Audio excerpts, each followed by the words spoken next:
Ang Malabon ay kilala di lang sa maganda nitong kultura, ngunit pati na rin sa mayaman nitong ekonomiya. Sa kabila ng angking yaman at ganda ng Malabon, ay may lawak itong populasyon na umaabot sa mahigit 300,000 base sa 2020 census. Ngunit nakakubli sa tinatamasa nitong kasaganaan ay may mga tao pa rin na nasa lilim at naghihintay makita ang ganda ng lungsod, kagaya ng pamilya ni Tatay Ray at Nanay Victoria. Alas 5 pa lang ng umaga at tanging katahimikan lang maririnig sa paligid ng Barangay Longos. At kung para sa iba ito'y oras ng pahinga, ay abala na ang pamilya ni Tatay Ray sa paghanda dahil para sa kanila, ito ay panibagong oras para kumayod at panibagong araw para mangarap.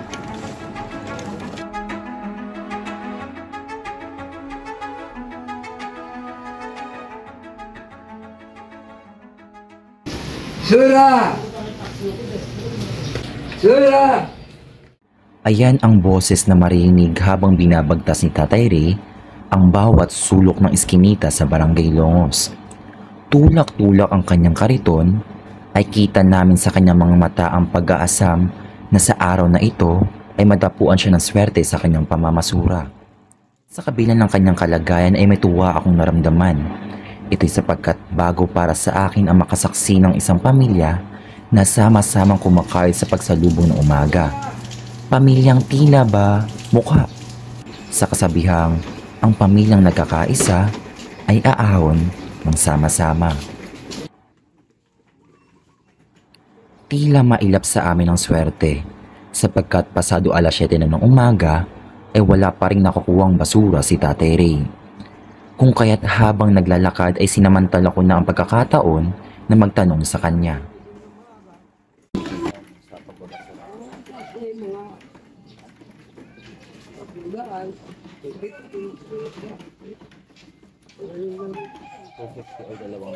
Sumasapat po ba yun?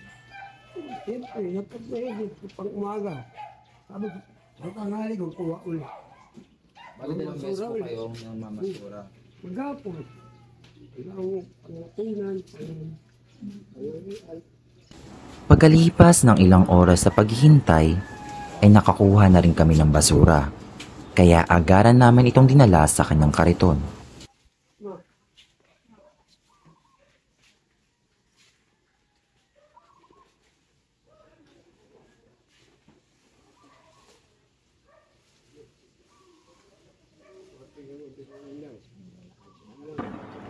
Sa maliit na halaga ay masaya na siya. Ngunit, ang kapalit nito ay ang dobleng bigat ng pasakit na araw-araw pinapasa ni Tatay Ray. Habang abala si Tatay Ray, ay nagkaroon ako ng pagkakataong makausap ang kanyang may bahay na si Nanay Victoria. Sa isang araw po ba, sumasapat po ba yung kinikita niyo po sa pagbalasura po at sa pagbibenta po ng kalakal? Isa pala ka lang minsan, lingguhan kami ng bibinta. Malaki naman po yung kitaan sa pangalakal po bukod sa pagbabasura po. Balit lang dito yung tanim kasi mababa lang ngayon yung palakal. Ay nakagaya ng dati na matatang ng presyo ng palakal. May mga nauwi po pa kayong gamit na yung pangalakal na sa kanya po, magagamit po sa... Hindi na nag-ibenta na. Kasi nagagamit namin minsan kasi wala naman kami kuryente. Nagagamit namin nabibinta namin. Pagkatapos ng ilang saglit, ay nagpatuloy ulit kami sa aming pagtutulak ng kariton. At dito, ay sunod-sunod nang nakakuha ng basura si Tatay Ray mula sa kanilang mga kakilala.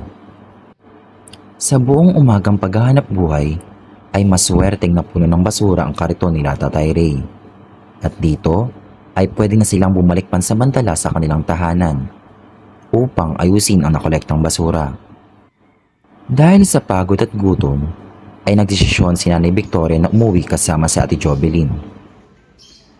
At sa uling paglilibot ay naiwan kaming dalawa ni Tatay Ray upang siguraduhin na walang naiwang basura sa bawat iskinitang dadaanan namin. Sa pagbabalik sa kanilang tahanan ay may baon na akong iba't ibang karanasan na hindi ko makakalimutan. Kasama na rito ang aral na ang buhay ay parang basura. At sa paningin ng iba maaring walang halaga, ngunit sa tamang pag-aalaga at pagbibigay ng importansya, ay nagiging makahulugan at may saysay ito para sa iba. Si Tatay Ray at ang kanyang pamilya ay isa lamang sa mga taong napagkaitan ng pagkakataon na magkaroon ng isang komportableng tahanan dahil sa kasakiman ng sariling pamilya at ang palit-palit na administrasyon at politika. Kasi po sa kami natira. Pero sa barangay ako natira. Sa loob ng barangay. Binoon natira sa likod ng stage. Pinalis kami ron. Ginawa kasi yung barangay. Maganda yan. Pinalis kami dyan. Kasada na kami ito. Kahit ang ganito, kapag tulog kami. Pagdating na umaga, gigising kami. Alas 4 bago hindi kitang araw dahil nakakaya ang pakalo. Ang bahay namin, binihintay. Binigay po niyo po. Binihintay namin yung pagtulong. Pinagdalala. Sabi, sasang lang tira lang. Yung pala, binihintay na ng buo. Sa aming pagbabalik sa kanilang munting tahanan ay muling nagpaalam sa amin si Tatay Ray upang muling mag-ikot at silipin kung bukas na ba ang bentahan ng kalakal. Samantala si Nanay Victoria naman ay nagsimula na rin buksan ang kanilang tindahan. At habang abala ang mag-asawa, dito ako nagkaroon ng pagkakataon na makausap ang mahiyaing si Ate Jovelyn.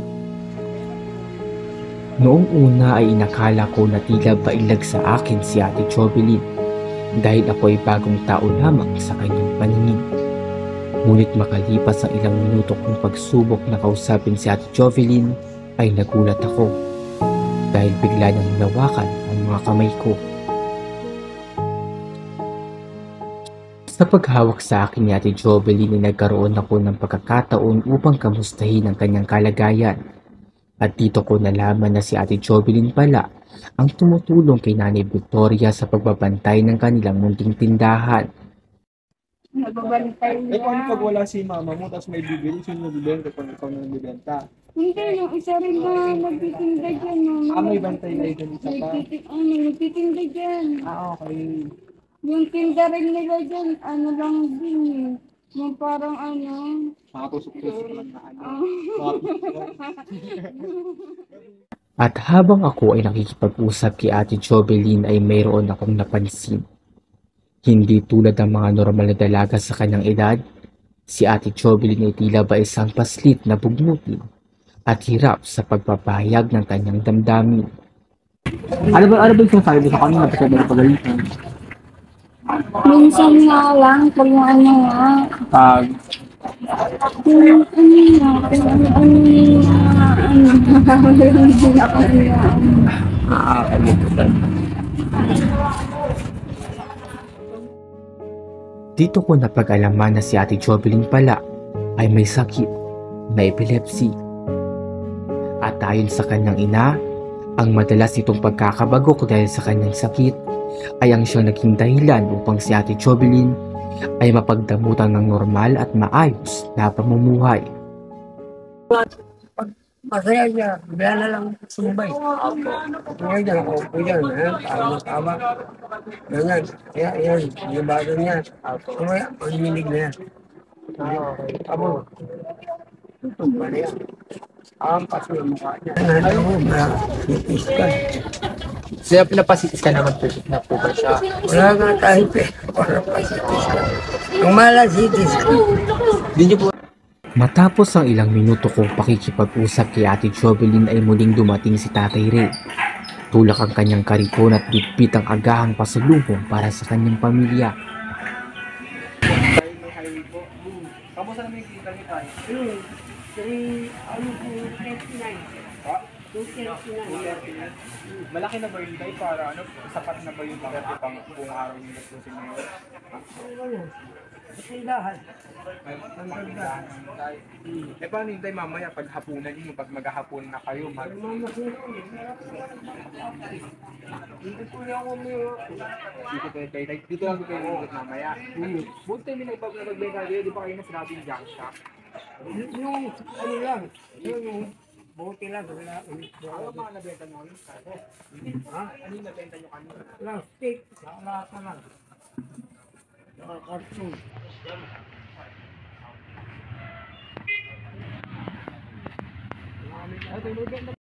Noong mga pagkakataon na iyon ay natuwa ako sapagkat nakita ko na kahit papaano ay may napuntahan ng maliit na perang kinita namin nila Tatay Ray sa pagbabasura.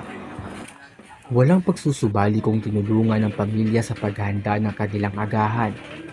Lalo na si Ate Jovelyn na kanina pabukang bibig ang paborito nitong keso at pandesal. Habang pinapanood ko ang pamilya na kumakain ng kanilang agahan, ay labis na lumambot ang puso ko. Sapagkat walang pagdadalawang isip akong inilok ni Tatay Ray at Ate Jovelyn. Nasaluhan sila sa kanilang agahan. Dito ko napatunayan na totoo nga ang kasabihan na kung sino pa ang walang-wala, sila pa ang tunay na may malasakit sa kapwa. Matapos ang naging pag-aagahan ko kasama ang pamilya ni Tatay Ray, ay dito na rin ako nagkaroon ng pagkakataon na makita ang sitwasyon ng kanilang tirahan.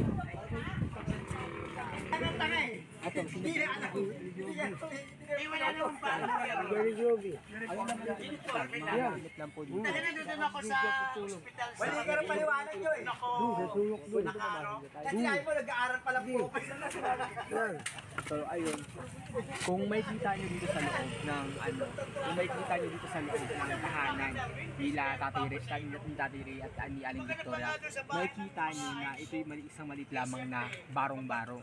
Sa loob ng barong-barong na ito ay meron lamang dalawang lamesa na nagsisilbing divisyon upang mahati ang tulugan ni Ate Jovelyn at ang kanilang mga gamit.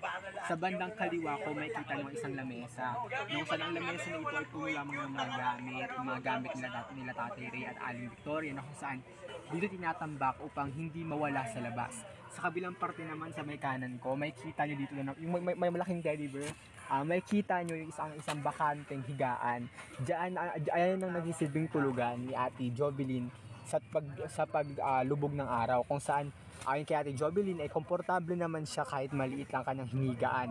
May mga pagkakataon pa nga daw na mutik pa siyang mahulog dito dahil sa sobrang sikip naghahanap siya ng isang maayos na higaan. Ngayon, may kita nyo rin dito na andito yung lutuan nila Tatay Ray na kung saan sabi ni Ate Jovelyn kanina sa akin tinatago-tago daw nila dito sapagkat may isang pagkakataon dati na napabayaan nila sa labas yung kanilang kalan at nanakaw. Ayun siguro yung pinaka-nakakalungkot na parte ng buhay ng isang tao na isang tao nakatira sa barong-barong na kung saan wala kang kasiguraduhan kung secured ba yung mga gamit mo o may isa ring taong masama ang loob na kukunin ng mga ito. Ayun, maliit pero maraming gamit. Ayun ang importante sa kanilang barong-barong. Matapos kong silipin ng munting tahanan nila Tatay Ray ay dito ko labis na naintindihan kung gaano ba kahirap ang buhay ng isang pamilyang pinagkaitan ng karapatan sa kanilang sariling tahanan at manggagawang pinagtabuyan na tila ba isang ligaw na hayop na nabibilang sa kalsada. Pangarap mo, palagay ko sa ayos. Palagay ko sila sa mabuting kalagayan. Mabigyan ng magandang kinabukasan. Yun lang. Ngunit sa kasamang palad na pag-alaman kong bukod sa kahirapan, may sakit din palang iniinda si Tatay Ray na pumipigil sa kanyang abuti ang kanyang pangarap para sa pamilya. Meron ako karamdaman. Yung lus-lus ba yun? Kailangan din maoperahan ako. Ano po yung pumipigil sa inyo para ipagamot po yung kalagayan na meron kayo? Ano po yung Wala akong Mahal na bayarin sa ospital at bayad sa CT scan ng dahilan na sinasabi sa amin ni Tatay Ray kung bakit hindi na niya muling napatignan ang kanyang kalagayan. Nakakalungkot lamang isipin na may mga tao pa rin katulad ni Tatay Ray na isinasantabi ang kalagayan dahil sa takot na hindi mabayaran ang nakaabang na gamutan. Pagkatapos namin malaman ng kasalukuyang kalagayan ng pamilya ni Tatay Ray, ay sumubok kaming dumulog sa tanggapan ng City Social Welfare and Development Department upang alamin ang kanilang programang handog para sa mga pamilyang malabuenyo. Dito ay nakapanayam namin si Miss Lisa Amar, Social Welfare Officer 3 ng CSWDB.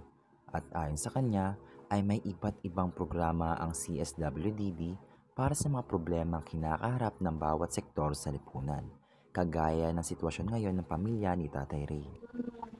Depende kasi sa assessment ng CSWD kung ano talaga yung immediate needs nila.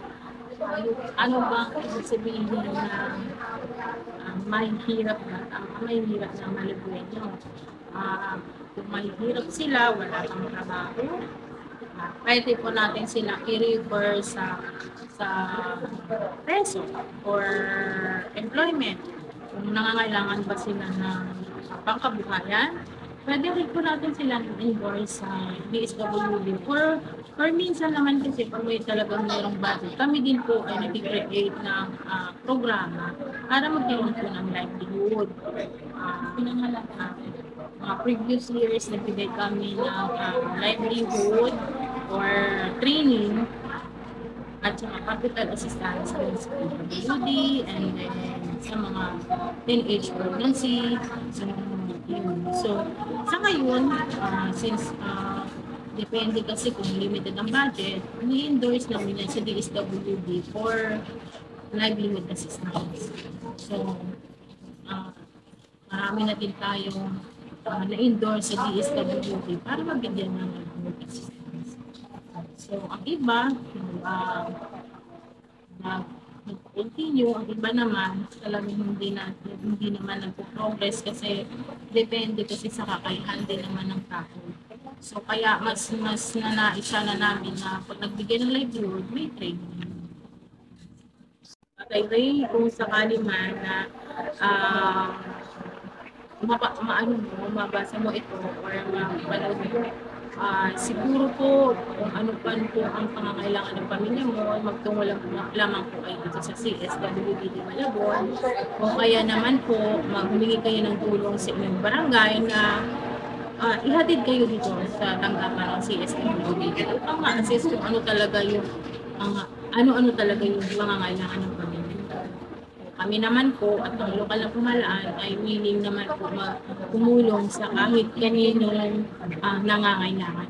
Sa abot ng aming nakakataon. Matapos ang aming naging panayam ng pamilisa, ay napag-alaman namin na may pangapulyo ang CSWD hanggang makatulong sa kaso ni Tatay Ray. At pa riyan ay nangako ang CSWD na handa silang magpadala ng tulong at magpadala ng mga social workers para hanggang aralin ang kanilang sitwasyon at mabigay ang tulong na nararapat para sa kanila. Ang mensahe ng katatagan at pag-asa ay hindi lamang para kay Tatay Ray at sa kanyang pamilya, kundi para sa lahat ng Pilipino na naghihirap at naghahanap ng pag-asa. Si Ate Jovelyn, si Nanay Victoria, at si Tatay Ray. Lahat tayo ay bahagi ng kanilang kwento ng pag-asa at pagbabago. Kaya't magkaisa tayo, magtulungan at magsimula ng bagong yugto ng kasaysayan, sapagkat sa huli, ang kwento ng isang tao ay kwento ng bawat Malabuenyo.